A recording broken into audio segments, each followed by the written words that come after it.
Hi, good morning all of you. ఇవాళ ఒక మంచి మోటివేషన్ కథ చెప్పుకుందాం. ఓ గాడిద, ఓ గుర్రం.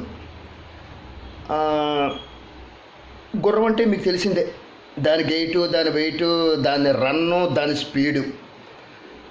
సో గుర్రాలు యుద్ధాల్లోకి వెళ్తే యుద్ధాలకి గుర్రాలని తీసుకెళ్తారు తప్ప గాడిదలను తీసుకెళ్ళరు. సరే, ఆ పక్క వీధిలో ఉంటున్న ఒక గాడిదకి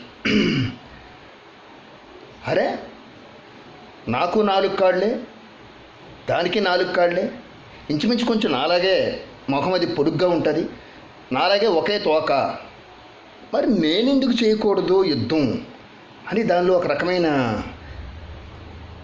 అసూయ, దేశం, కోపం ఇవన్నీ ఉంటాయి కదా. అలాగా దానిలో కూడా ఉండి ఓనర్ని అడిగింది, నన్ను రాజుగారికి పరిచయం చేయి, యుద్ధరంగంలో నేను పాల్గొంటానని. వద్దు, ఎందుకు వచ్చింది అని మంచిగా చెప్పాడు ఓనరు. వినలా. సరే, ఒకరోజు డైరెక్ట్గా రాజుగారిని మీట్ అయ్యి, అయ్యా నా పరిస్థితి ఇలాగ ఉంది, నేను కూడా యుద్ధరంగంలో పాల్గొంటాను, సో నన్ను మీరు యుద్ధంలో తీసుకెళ్ళాలంటే నవ్వేడు రాజు.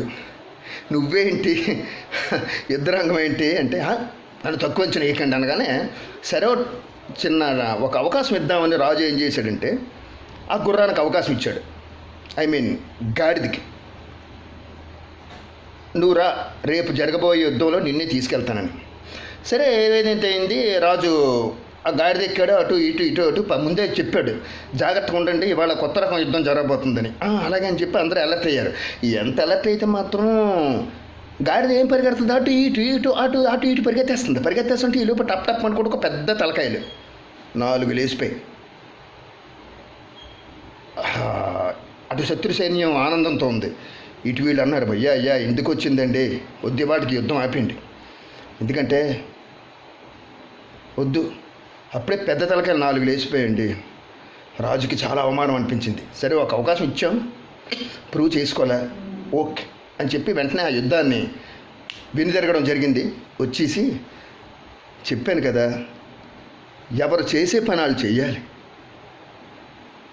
గుర్రంలా నువ్వు పరిగెత్తేసి యుద్ధం చేసేద్దామంటే అవుతుందా అని చెప్పి గాడిద కంటే గాడిద నిజంగా రియలైజ్ అయ్యి, నిజమే కదా, నేను చేసే పని నేను చేసుకుంటే హాయిగా ఉంటుంది కదా, ఎందుకు వచ్చింది పరుగులు ఊరుకులు అని సారీ చెప్పింది.